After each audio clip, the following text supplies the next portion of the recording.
we're here live, and we're gonna do a review of the Andy Anderson Heron 2 Flight Skateboard Deck. This thing is so immaculate.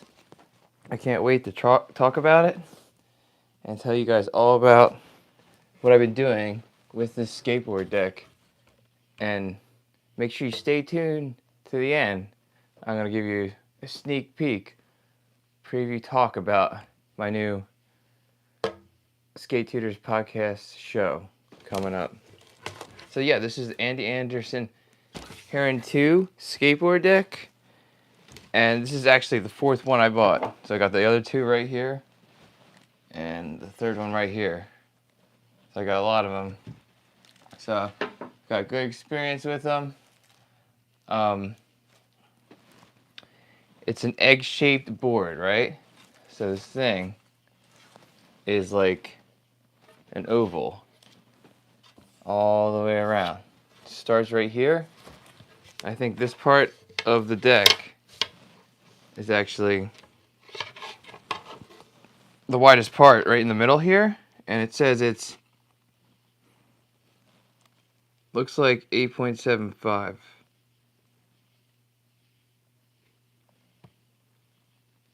Like on the dot, pretty much. That's what I'm getting right there with the middle part. So yeah, awesome deck.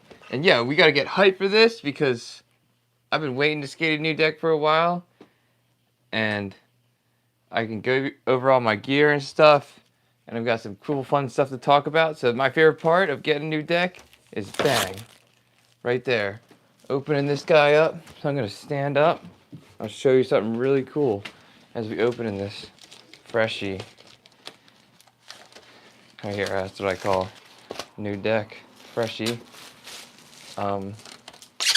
Because yeah, I think something cool that we got to talk about that Andy was talking about. He said on the prints of the skateboard deck, you can see it's like graph. I don't know if you can see it on the top part, but you can see the cut and the dimensions of the board. See how like here we go. So let's check this out here. So we got the moon in the back here. It's still a skull reflection because it's twin tip.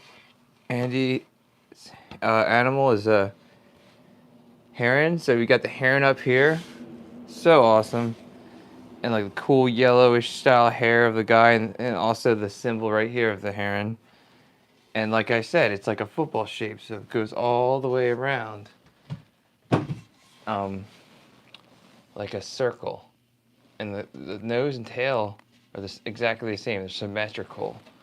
So they are all the same. He said one of the hardest parts was when they had to get the print for this board was to get it like exactly like, I guess like symmetrical, like football shape. But going back to the I guess the grid, I can see it. They're like little squares, I guess, that you can see. Yeah,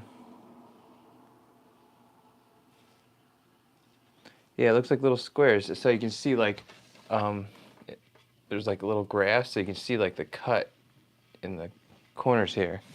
Yeah, that's about it, as much as I know about that. But yeah, so apparently he also has another new board coming out. I've used this, so yeah, I've used a bunch. And the coolest thing that I like about it is just the rotation it gets when you do that 360 flip. And you just catch it with the nose. Alright, but yeah, we gotta get down to this because this video's gotta go. I gotta actually put grip on this. And my grip tape is over here in this vicinity over here. But I have to go grab it because I wasn't ready to have it. No, I'm just kidding. But no, I like to put Windex on my board to clean off anything that could have been on it. That might have been too much because I wasn't even thinking about it. But I do it just to clean it up. You don't probably even need to do it. Who knows? It might not even be good for the flight decks. But anyway, this is what I do. I don't always do this, but sometimes there's like extra oil on it. Maybe just use a tiny bit just to clean it up. Nice and like smooth, clean, you know? And I got a pretty surprise for you because I usually use Jessup. And now we got some Mob grip. And the coolest thing about this was the guy at the D-Town guitar store. Shout out to them. D-Town Skateboard Guitar Store. Around 611 right before you get to Doylestown, Pennsylvania. Hooked me up with some Mob grip so I can throw on this Andy Anderson deck. It was like and the coolest thing was, he went to go cut it, and it was the last sheet of the roll. So he was like, he went to go cut it, he got out the razor blade, he rolled it out, and I was like, dude, I'll hold it for you. I was like, cool. And then he goes, you know what? That's the end of the roll. You can have it. And then it had this weird cut in it here too. So we're gonna use all this grip. So yeah, that's pretty cool. I'll never even use Mob grip, but I guess it's perforated, so I guess there's like, doesn't get air bubbles. So yeah, let's go over my equipment here, and I'm gonna start putting this together. I got mini logo trucks that actually fit this deck are gonna be 8.75, and apparently that's what fits this deck. And if you look, it matches it perfectly. I can't even see like the wheels match perfect for doing a Primo stand. So 8.75 mini logo trucks. I don't even think Andy rides these because he's got actually a custom board. So I got those mini logo trucks, and I got these new lock-in 55.99 hardness Duro Spitfire wheels, really wide, and they're awesome too. And Andy also has a wheel that just came out called the Nano Cubic, I think. So I definitely want to check that out. I was watching a video all about that because his wheels are meant to like cover the bolt. So when you can do like freestyle tricks, you're not gonna slide that nut on the concrete or something like that. So anyway, we got these mini logo trucks, and people are always asking me what size fits this 8.70 deck, because that's the size of this deck. Oh yeah, I forgot to say that. It's 8.70 inches, but apparently in the middle it's a little bit wider than that. So these fit this perfectly, as far as I can see. And I got independent risers, and they're I think 1/4 inch. Let me double check that real quick. I got a ruler here, and I got that's funny because when I sprayed that Windex, I sprayed it kind of everywhere. It's all right. Sometimes you need it to clean off the tables. So yeah, back to that. Anyway, the truck size is, yeah, so that's gonna be 1/4 of an inch right here. I got these risers, and I got Shorty's Hardware, right? Awesome. And then for bearings, I got Big Ball China Bones, and actually in one of these wheels, I have one red because for some reason when I use the big balls, they seem to break. I feel like reds last forever. All right, so we're not putting the trucks on right now. We're doing the grip. So I got my razor blade ready. And yeah, Andy Anderson, this board's so awesome. So when he made this board, he designed it so it was perfectly symmetrical. And the fact that it's a flight deck, there's less layers of wood in it, or whatever the material is they use it. So I think there's less plies in the deck. So it's a thinner deck, but stronger. Yeah, so Andy's pretty awesome. I was just watching a video of him skating bowls, and he was just shredding this massive bowl. So I'm just gonna so basically what I do here when I do my grip is I unpeel the grip.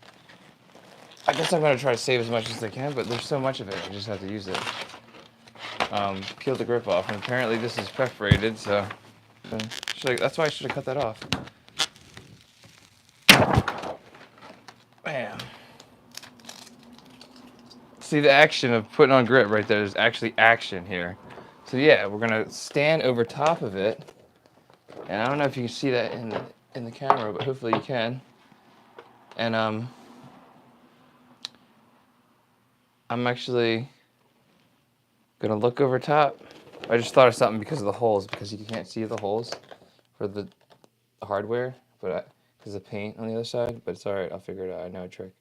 So yeah, hold it right above it, and take your grip, your mob grip here, and you lay it on the nose and tail, just so you can feel the bottom of the grip hitting it. And I just kind of feel it right. I can see it there, and I can see it there, and then I can feel the sides here. And wow, that wasn't very good, because if I turn it over, I got way more space on the other side. So I'm gonna try to move faster here. So sometimes you can pull it back up. You know what? I'm not even gonna pull it up because it's already covering, so. Doesn't matter. This is not gonna be the best drip job I've done in a while. Somehow it's getting pretty terrible. So anyway, you don't want to crinkle it like I am. You want to make sure it's sticking on that surface of the top of the deck, right? And that was weird. Let's see. It was about to crinkle right there. And there's air bubbles right here. You know what I'm going to do? I'm going to go like this. I feel like sometimes much grip is... This grip is so wide, so it's like... So...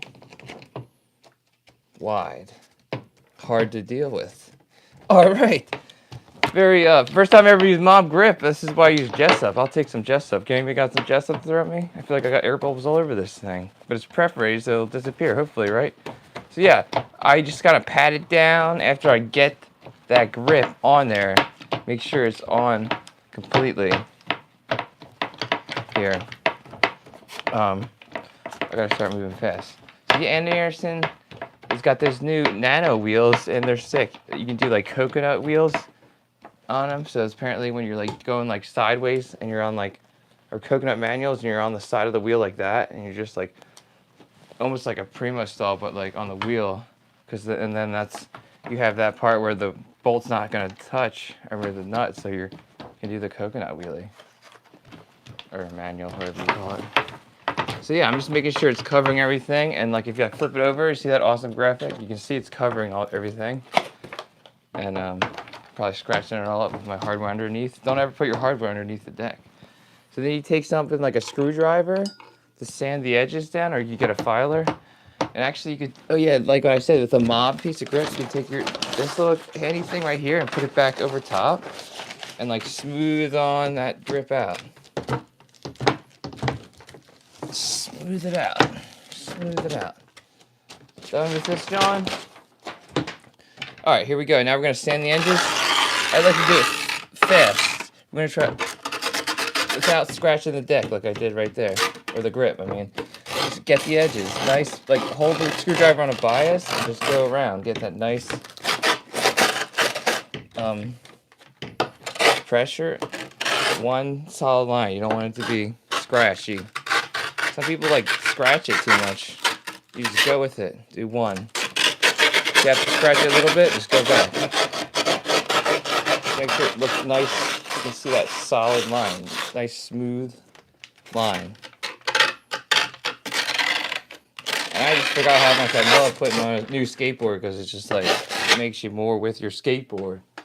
All of a sudden you're just like, if you grip your skateboard yourself, it just gives you more attachment to it. Skateboard's like part of your body, so do your grip, gives you more perspective of skateboarding and your board. So yeah, I've used 3 of these boards. This is my 4th one, and I've done 2 competitions with them. And yeah, they're pretty awesome compared to the other boards. Yeah, they're more symmetrical, better for tray flips.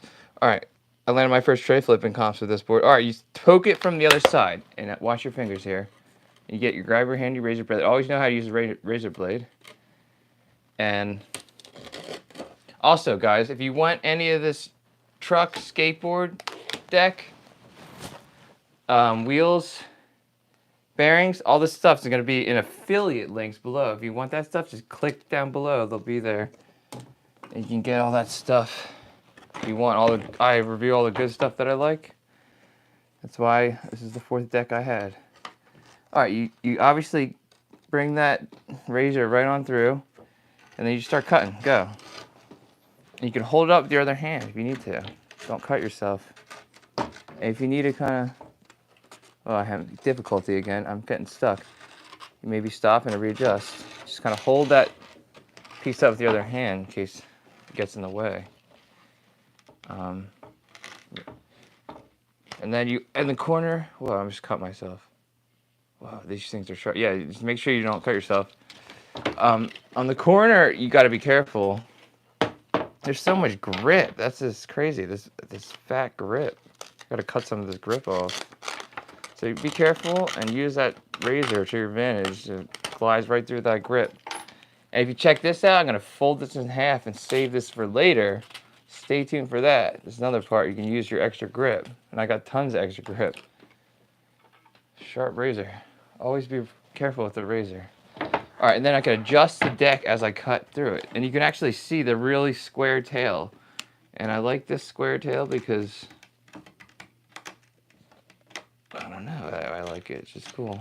I'm concentrating, I can't remember why. So you got to get that looping cut motion. Move the deck accordingly. All right, I'm going to kind of fly through this. So I like the square tail because it's different and gets a good pop. It's not as long and doesn't need to be long. Why does it need to be long?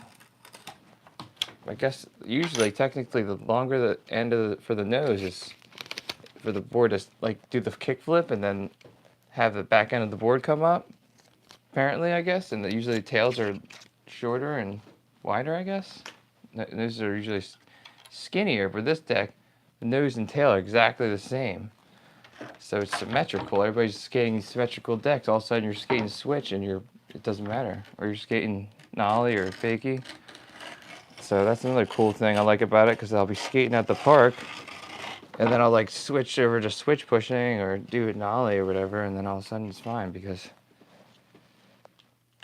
I have a twin skateboard. But it's crazy because Andy was like, "Oh yeah, you might as well get like new trucks when you get this deck." So I did. I went out and bought new trucks, and then I was like, "Oh, skate the nose and tail exact. You want to skate. You don't have like a dominant truck." But I hated that because I like to do down rails, and I needed like a dominant truck when I'm about to like charge down a down rail and do like a 50 down that down rail. I don't know what it is. So what I did to solve that problem is, because I didn't know what end was the tail, I just take a sticker and I put it on a spot and I'd be like, all right, that's the tail. But I got multiple stickers, but I added to it because I switched the sides around. But I just like pick a sticker and I'd be like, all right, that's the tail. If you get what I'm saying. All right, anyway. So that's another cool thing about skateboarding. So you just get good as backwards as forwards. If I had an instructor to tell me that, I would be like so happy in life, because he would have taught me how to be a better switch skater. So that's what I try to teach my students, because I'm a skateboard instructor, is how to be a better skateboarder, because you can push switch or you can skate switch. So might as well practice push and switch. I feel like the last part's always the hardest. So glide, make sure you glide, hold it, bam, done. Cut that very smooth. I used to grip decks all the time at my parents' skateboarding shop. And now I don't have that anymore because it's shut down, but look at all that extra grip. I could have saved that for tech decks or something. We'll use that. So anyway, you take your extra piece now, and then you just kind of sand down the sides. Like I was saying, just sand it nice and down. I got a little piece hanging over there. I just want to sand that down. Sand that down. Sand that down.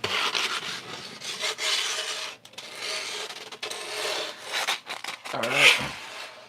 sand it down. So yeah, you sand it down.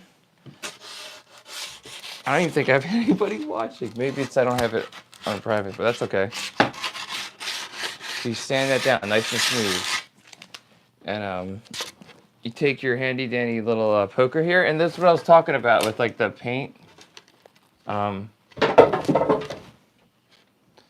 lot of times with the paint, it's like you can't even see it, but you can kind of like you can see it because the paint is over the holes. But you can basically take a little poker and just poke it through the paint, and then what you want to do is hold it from the other side.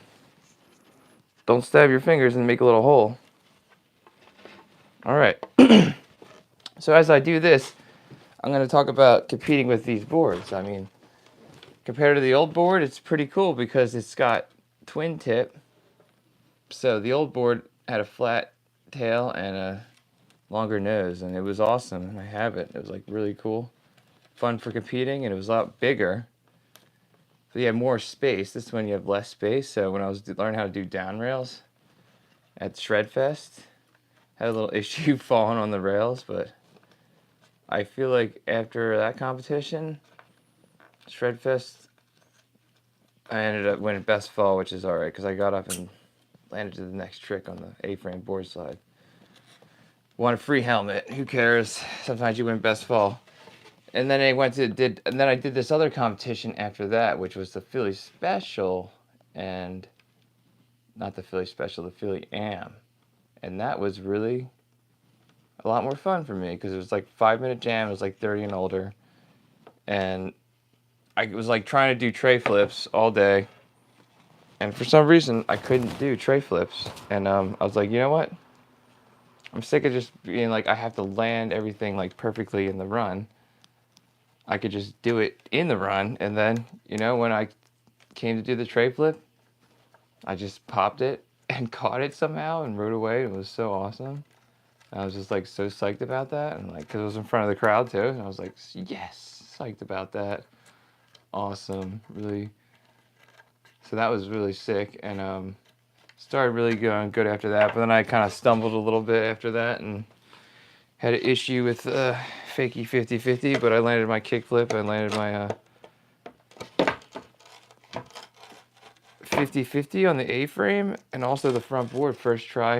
But then I went to do the handrail, and I fell on the handrail, and I bruised my elbow and my wrist, and I kept falling on that, but it was like the adrenaline was going. I was like, I gotta land this, and then all of a sudden I landed it, but it was just like sloppy, but I still landed it, and I was psyched.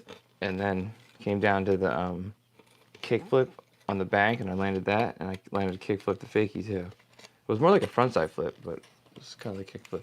But anyway, yeah, so competing with this board is awesome. But like, and also I've been learning how to do varial heel flips lately, and the only thing it stunk with that was getting the razor tail, because you can see it gets razor tail.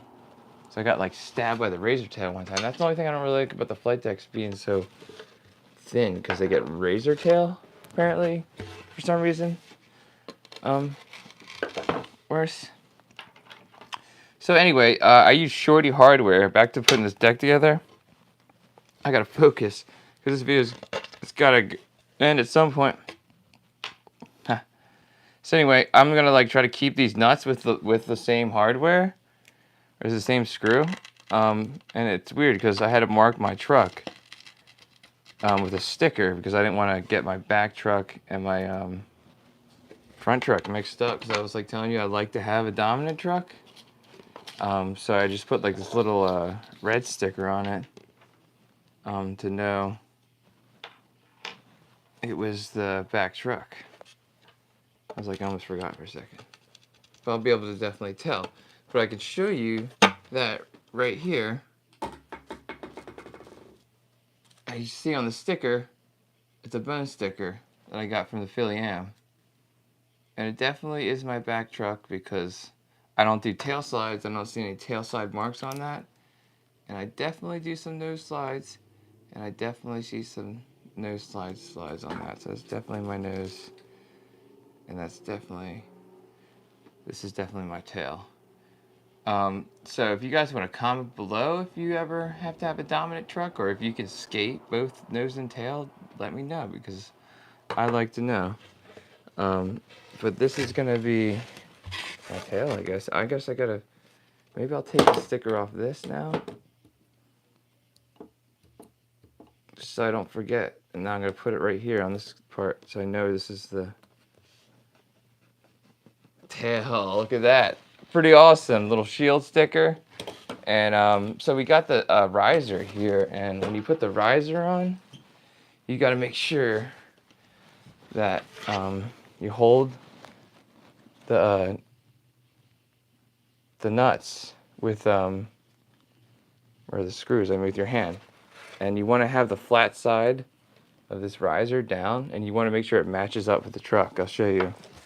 So let me see, I think it's this way.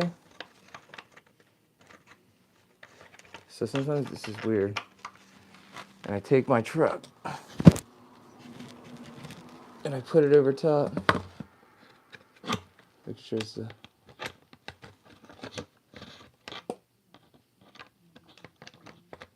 it might be, yeah, it is right. So as you can see, it will match up right there. You don't want it sticking out. You want it to be flush on both sides, here and here.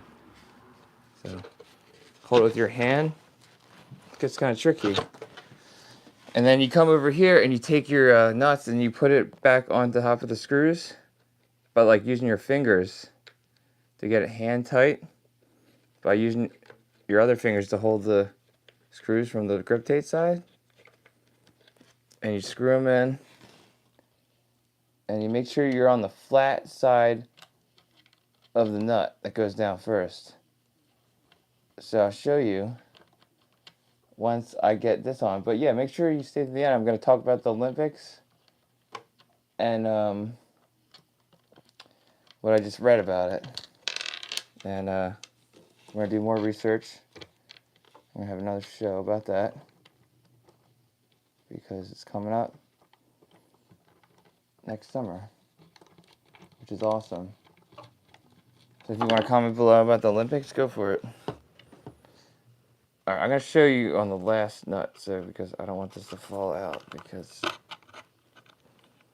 I got the other two on, and now I just have to get, so you just want to get it hand tight, and you want to get it flush with the screw, so it goes on when you get the, so yeah, I was talking about, like, here, you want the flat side down first.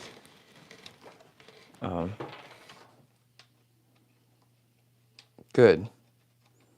And you know what? I'm going to get the other truck on, and then I'm just going to power screw it all day on.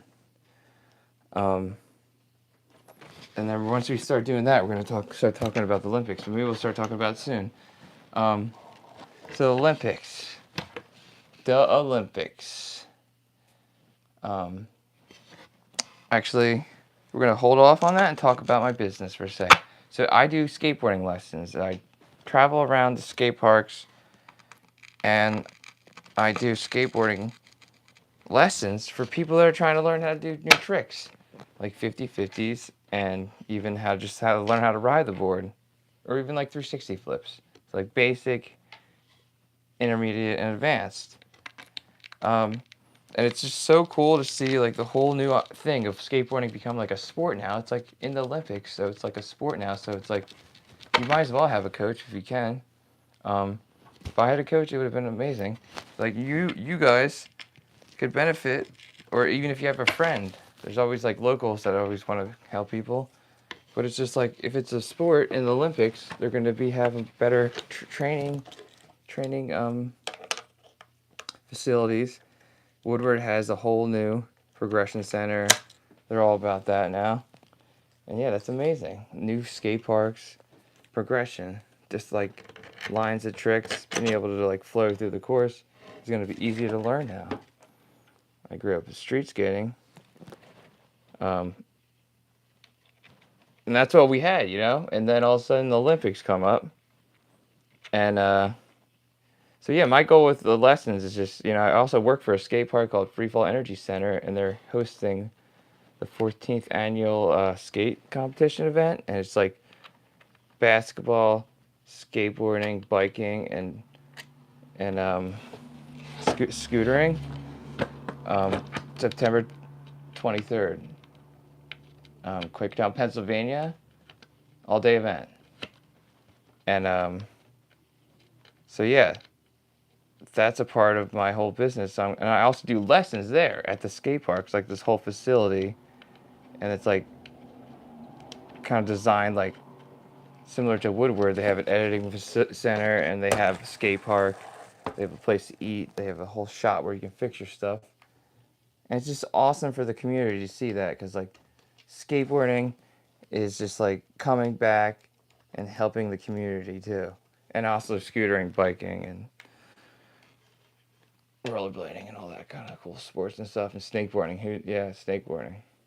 Streetboarding.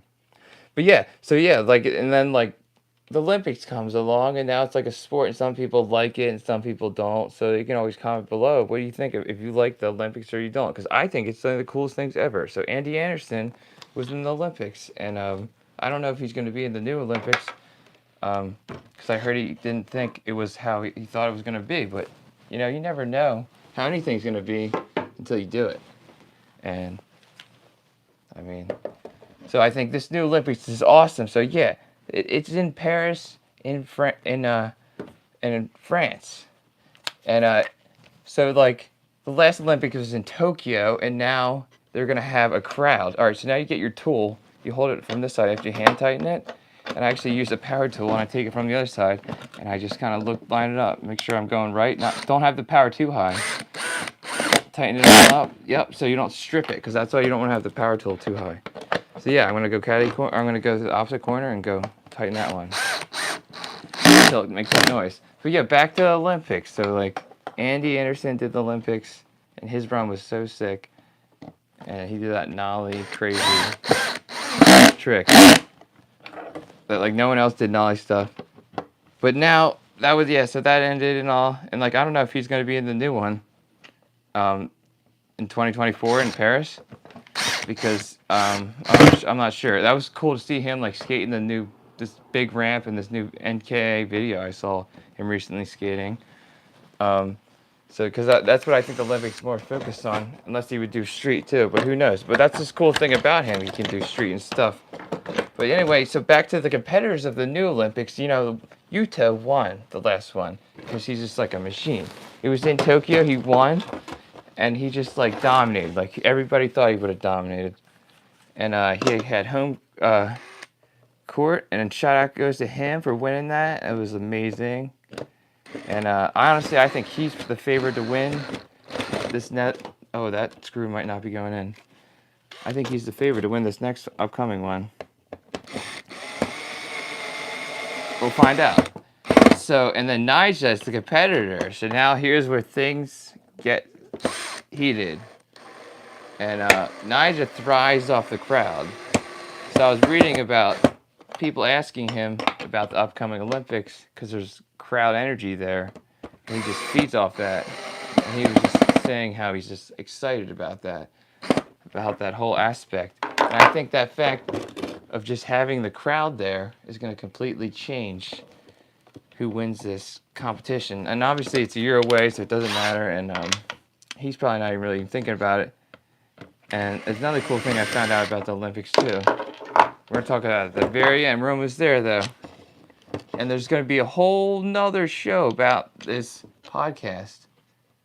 Skate Tutors podcast. We're going to talk about tricks and like beginner skateboarding tricks and like how to have more confidence as a beginner. And we're also going to be talking about how current events and how skateboarding is in this upcoming Olympics.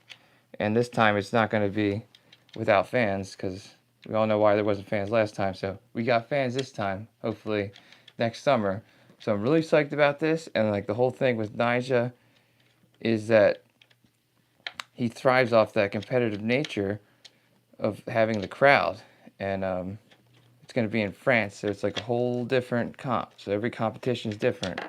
So it's going to be a lot. And I was reading this thing with Ryan Sheckler, because he's older now, he's 33, and he's gone through some injuries and has taken care of himself to come back because they both had knee surgery. Nyjah and Sheckler both had knee surgery, and Houston came back from it, and they both came back from it. And I actually had knee surgery too, and that was another part of my whole comeback of doing these competitions. Is just so another thing I can relate to them.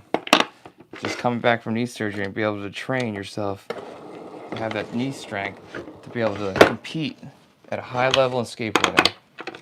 And that's just awesome. And so, yeah, the last thing, you can take a screwdriver and you can hand tighten these to make sure you're good. And yeah, just back to the Olympics. Nyjah Houston has a great shot. And anybody's got a shot. I don't think Sheckler's going to be in the Olympics. That would be cool. And I know Huto is probably going to win it. And either him or Nyjah, so it's going to be crazy. And with the whole thing, with Nyjah and Huto, it's going to come down to the end, I think. I think it's going to come down to them.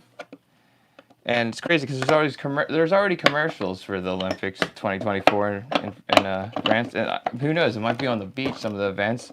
And the it's not going to be extremely hot. Last time in Tokyo, it was an extremely hot day. And I don't think it's going to be very as hot this time in France. And another thing with Nyjah is,